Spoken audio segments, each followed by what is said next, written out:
Welcome to another episode of Out Loud and Laughing. Get ready.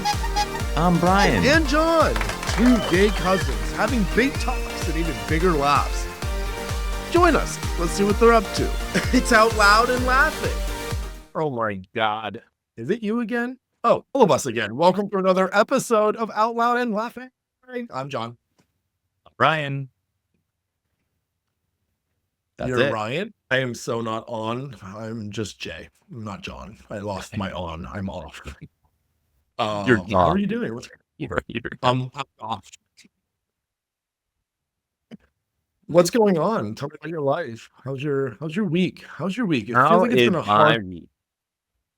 You know what, Jon? First, thanks for asking. It's my pleasure. Thank you. Second, it's fine.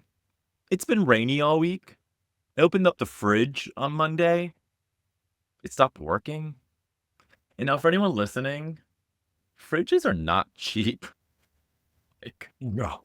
a home ownership is for the birds. Now, to be fair, we hate our current fridge, so it's kind of a blessing in disguise that we get to get rid of it. But a couple of $1,000s later, we'll get a new fridge next week. So the headache right now is we have a fridge that doesn't work in our kitchen. Luckily, we bought a cheap fridge back in the day because we hosted Thanksgiving one year. So we just bought it for leftovers, like first world problems, but bought a cheap one. So that's downstairs. So now we pretty much moved everything from upstairs to downstairs. And since the fridge doesn't come till next week, I'm getting my steps in, going upstairs to downstairs for every single thing the kid wants. And you know, the kids are always asking for multiple things. So like breakfast today, I think I did like 5 flights of stairs total. I am loving this for you because, and I think you're onto something. I really think you're onto something because when I go up to the fridge and I open it, I am not going up and downstairs, and I am basically just grabbing whipped ricotta or ice cream, and there's no moves or steps involved. And so I love how you're building your fitness into your fridge experience. I'm sorry about your bad luck, though. That sounds awful. Well, I mean, I like to, you know me, I like turning negatives into a positive. And the new fridge, which I'm super excited about, will have a dedicated drink drawer. So you could pull it out and have our drinks nicely laid out. And like, I'm literally so excited for it. It's such a gay. Tell me about your Jetsons 2025 refrigerator. Wow, a Right? drink Tell me drawer. about your drink drawer. No, Jon, that's personal. Tell me about your drink drawer. Hey, that's personal. Let's get personal, Bryan, because I feel like, yeah, let's do it. Between us sharing everything and everything, everything and everything here on this pod, everyday life can be chaotic, regardless of whether you are up against a broken refrigerator or even a broken heart.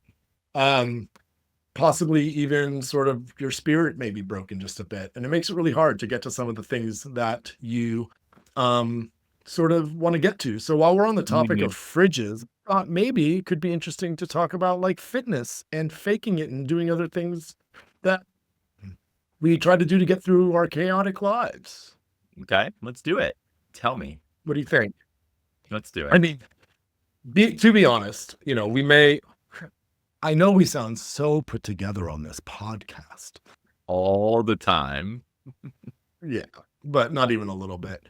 I think we should call this one, Bryan, because I want to talk about everything fitness. I want to talk about all the ways that you advocate and care for yourself and take your you time. And I also want to talk about some of the times that, because we're all really just faking it till we make it. So I'm going to call this one fitness, facials, and faking it. What do you think? That's a lot of F's, but I give a lot of F's, Well, so let's do it. You brought it up at the fridge, so that's what inspired me. I also totally just leaned forward to the microphone as if I was doing on Price is Right, $1 Bob. $1 Bob. I am a $1 Bob guy, by the way. I am happy to talk about fitness, facials, and faking it. I definitely just got home from my trainer, which has been very good. Today we did a lot of body weight and stretching because I threw my back out last week. This is 40-year-old. Be careful. So yeah, I love a good fitness and facial. Now, I just want to clarify, what kind of facial are we talking about? I don't know, but the more you say facial, all I can think about is facial recognition. And now I have a very awful image in my head of what facial recognition can also be. Mine was a little bit messier than that, but we'll get through it. That's awesome. No, I think this is a great, I love that you're on this glow up journey and that you take care of yourself physically. You know, as we get older, part of my physical journey, what was also, we all know we're gay and being, the gay world is ruthless as it pertains to sort of like physique and aesthetics and such. So there was definitely that side in terms of getting myself back in shape. But like to your point of like pulling our backs and making sure that, you know, pulling our backs and injuring ourselves, I want to make sure that during my fitness journey that it includes like getting stronger so that like when we Mhm. do injure ourselves, that my body is sort of in a position to heal and has sort of like all the muscles and tendons and ligaments in the right spots. Not sure that that's the case all the time, but so you said you have a personal trainer. How many times a week do you go to the gym? I've been trying to go right now at least 2 times a week, 3 times a week. It's been a little bit harder right now just because of my back, but yeah, I typically do about 3 times a week. I think you're a little bit more than me though. Sometimes. What does it look like for you? I know that you. I don't know. Do we do sort of similar workouts? I'm not too familiar with your routine or what you and your trainer do. You are more the class goer. I'm more of like the weights guy. Yeah. Like I don't like Yeah. I do like the class every so often, but I also like just being on my own schedule. Um, so I kind of do it that way.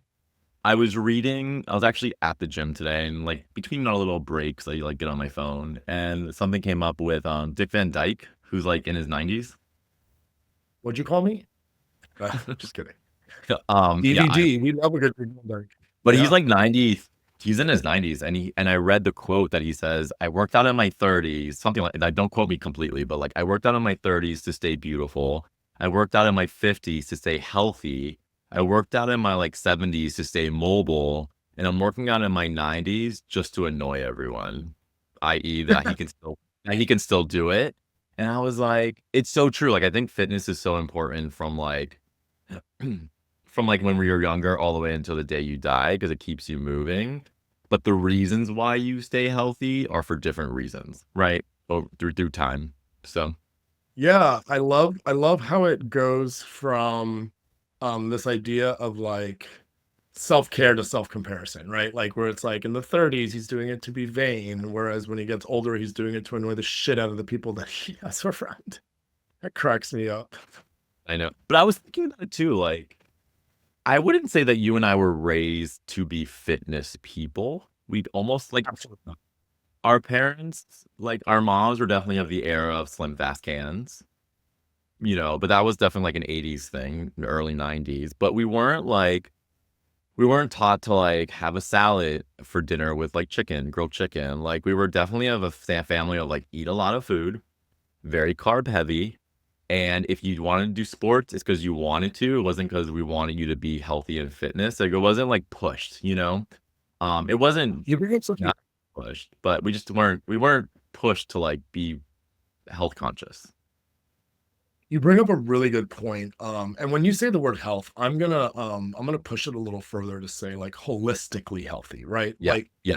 we weren't really taught how to take care of ourselves, right? Like whether it's um physical or emotional, right? And there are so many things that I have just recently learned and that I'm still in the process of implementing in terms of routines and rituals. Going to the gym has become something that I've actually started to enjoy over time. Yeah. You said that I'm a class person. You're absolutely right. I like to go to Orange Theory. Shout out Orange Theory. Um, and I love the music. I love the low lighting. I go in, I disassociate, I do what they tell me to do, and I burn about 850 or 900 calories, and I GTFO. But like, so there's like that part that takes care of sort of my body. But then, like, for example, I now have a skin routine.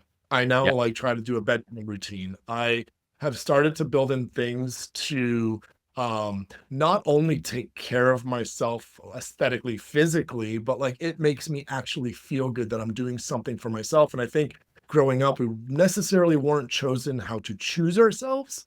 We weren't necessarily taught how to choose ourselves, excuse me. And so I'm leaning into that space now. You know, I'm trying to work into the self-improvement space, Yeah. and go right past the self-delusional space, which is hard sometimes. But you know, I love to use like my Keels every day, and that's something that works for me. Yeah. Do you have like a routine, or do you like what does it look like for you? What does self-care look like for you outside of the gym? Yeah, excellent question. Self-care for me evolves because I feel like when something happens in this house, like my world and schedule just flips. And it's little things like I get into a good facial routine at night, and then something happens and then my routine gets disrupted a little bit. So actually I'm more at fault of keeping routines. I agree Disrupted with as in you. the kid disrupted as in the kids walk in on your facial routine, or No, disruptive just as if the kid's like, yeah, well, a kid's sick and then they're home, and or I throw my back out, or I have a work trip, and so it's really hard for me to keep routines when I'm disrupted, like my day to day.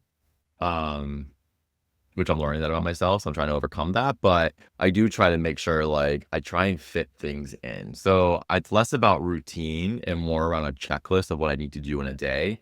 So, like, I know I need to put my cream on my face before 10 a.m. So either I do it before I go into the city, or if I'm working from home, I just need to do it before 10 a.m., right? I just need to figure out when to do it. I try to tie myself to a specific time routine anymore because I just know, like, I've learned to expect the unexpected in this household of children, and so, that's how I've recalibrated myself to understand how to, quote, unquote, "have a routine and a schedule," but yeah, facial creams I feel like are important. Luckily, you and I have age on our side when it comes to, like, our family. I feel like our genetics are pretty good where we age gracefully, but we still need the help of, like, healthy skin and, moisturizer and stuff, but I do that. I love showering. I really like what you just said about the recalibration and giving yourself a little bit of space and not being Yeah, so rigid, right? I think the rigidity of routine can stand in the way of progress, right? Um, you know, perfection in front of progress, right? Instead of like saying, well, I didn't do it when I brushed my teeth this morning, so now I'm not going to do it for the rest of the day. You're like, I have until 10 a.m. to put my eye cream on. And I actually really like that. And it made me think about some things that I do as well, which I have found in the process of getting to know myself and how I operate, because I agree, right? Recently I just got back from my own little excursion trip, and yeah, and then Brody, my dog, is like experiencing some health things that have, brought a little bit of unexpected stress into my life, and it's been really difficult to stick with my routine. As a matter of fact, I've not gone to the gym all week, and I'm okay with that. I am okay with that. yeah, This week was very trying, and it was busy, and it's okay. But, I'm coming in to say that, like, we're recalibrating and sort of being a little softer with ourselves and getting to know ourselves, and pulling all of that together. I have now created 2 stations for me to brush my teeth. I bought a box of toothbrushes off of Amazon. They're bamboo. They're so cute. And I keep a tube of toothpaste in my shower, and I keep yeah, a tube of toothpaste by my sink. I brush my teeth in the morning, and at night. I brush my teeth just like everybody else. However, sometimes I just want to brush my teeth in the shower. Sometimes I don't want to take a shower and I just want to brush my teeth before I go to bed. So, you know, creating little opportunities for me to be successful, I think is also really important, because it doesn't always look the same for me as much as I'd like for it to, because I yeah, am such a perfectionist. Recalibrating and finding, okay, that isn't going to work all the time. Let me find something that I can do. Make the eye cream schedule until 7 a.m. to 10 a.m., or brush my teeth in 2 different spots, or maybe I'm going to switch my gym schedule this week. Either whatever it is, you're always just choosing yourself, and I think that yeah. that's where the magic is for me. And it's all about being flexible, right? I think that's super, super important. And like I was saying, like I also love showers. And people are probably thinking like, oh God, Jon, you brush your teeth in the shower. I'm actually a plus one to that. I love it. I think if you can brush your teeth in the shower while the hot water's hitting you, like why not? Either the spit from your toothbrush is going down the drain in your shower or down the drain in your sink. I don't see the difference. Again, some people might be listening thinking that's the worst thing you could ever do. I stand by it. You probably do too. But I find myself like, if you can let me take 3 showers a day, I would. I love the shower. I can think, I can relax. It is my quiet time, even if it's just for 5 minutes. And that I try to weave. I try to actually take 2 showers a day, usually one in the morning and one at night, because I just love it so much. So, in one of our more recent pods, I was talking about all of the organizational things I was doing in my house, and one of those included reimagining my shower slash bath experience. I really like a shower in the dark. I have a little lamp that like fades in and out. It has like a little speaker on it. It's a whole thing that I got offline. It's like a speaker, it's a lamp, and it's a Bluetooth, and it's a charger, and it's all these things. Um, and so I like dim my lights. I take my Yeah. dark shower, but I also light like either an incense or a Palo Santo stick because I like that herbiness. And now I've actually streamlined all of my products to tea tree products because I love the way they smell. I love the way the mint like invigorates my skin. It makes my face tingly. It makes my hair cold. Like I love getting out of a shower and feeling refreshed. It feels like it washes away a lot of just the day, or it sets me up for a great day. I also shower multiple times a day. You can't tell me how many times a day that I can shower. When I lived in California, that was so faux pas, right? Like you'd be like, "Oh, I only shower once and it's for 2 minutes because you can't waste water." But in California, but in Florida, forget about it. I'm like a manatee. I'm just sitting there for hours. You are into it. Also, if anyone's listening to this pod and had any doubts about our gayness, they should be gone at this point. With every single buzzword that Jon just said around tea tree and even some things I don't even know what he was saying. That sounds fabulous. What, the Palo Santo stick burning? Do you know what that is? No. I'm sending it to you. I'm buying you a pack and I'm sending you. Oh my Palo god. Santo is like the best smell in the world. I love that for you until I try it and I'll report back. But what else? We were talking about fitness, health, and what else? Faking it? I was just gonna say, why aren't you faking the fact that you know what Palo Santo is? You sound so uncool right now. No, I'm just kidding. Well, the interesting thing about faking it is like I'm so bad at faking it. Oh, interesting. What? Would you say that you're bad at faking it because you feel shameful about lying, or what does it tie into for you? No, I don't feel any shame I feel like there's reasons to lie. I think I'm just bad at it, and my facial expressions sometimes show the truth when I'm saying words that aren't the truth. So I try to err on being truthful, because I'm such an emotional person that I just wear everything on my face, personally. I think we both do that. Yeah. I had a colleague one time tell me at work, which was a really weird experience because I was really trying to fake it then. I was really Yeah. unhappy. It was a super toxic work environment, which was weird because my CEO was gay, but he was probably the most unaware and toxic person I've ever kind of crossed or met. And then ironically, the gentleman who said this comment to me was also gay. So that would make me the third gay person in this story. But he says to me, "Jon," he goes, "the face that you make when you walk into this office every day kind of makes my day go down." And I was like, "Oh," I was like, "it's that noticeable." I don't think ever accepted or realized that my face had such a readability to it. But it did, and I'm not good at faking it either. I think you and I are similar that way. I think it might be cultural because there are times where like I know my mom's thinking something, and she'll be like, "What? I didn't say anything. I didn't say anything." I go, "Mom, you said a lot," without using a damn word. So I do feel like it's almost hereditary, and that just our family, like I don't think anyone can really like not show what they're thinking with their face. So I just learned to embrace it and just be more mindful of it in the moments where I feel like I do need to fake it. But yeah. But then on the flip side of it all, I something else that sort of sticks with me is something else I heard, which was we're all just 10-year-olds with our pants around our ankles, which is basically like saying everybody's faking it, everybody's figuring it out. I think to your point about not faking it, is probably the way we should all be authentically showing up. But you know, everybody really is coming forward with some level of self-consciousness or fear of getting it wrong or being viewed as less than or stupid or whatever. I think that's why people choose to fake it. But what's funny is Maybe.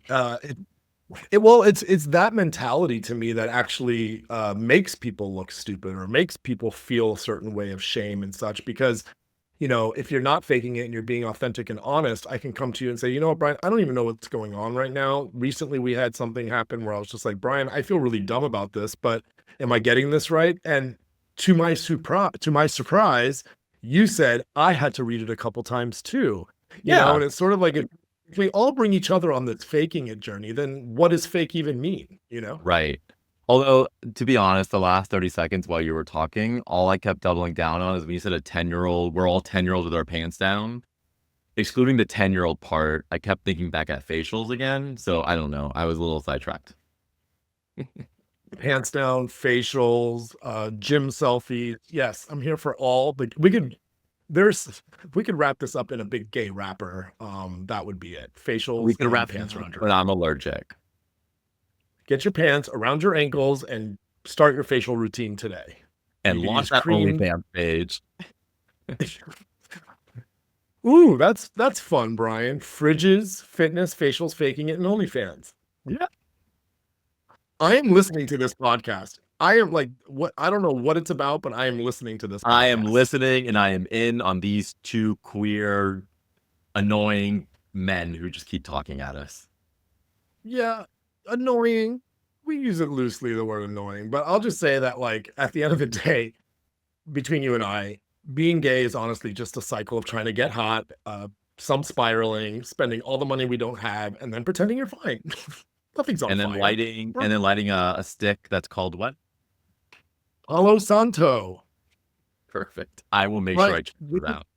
It's a sacred tree that like has to age forever and dry out forever. But when you burn it, it smells like cedar and vanilla, and I just sounds amazing. Let's just stop boring everyone. We'll talk soon, okay, Jon? Send me your face cream skills. I mean, your face cream. Send me all your face creams. I need to know what you're using. So I'll talk to you soon. Bye. You're weird. Bye.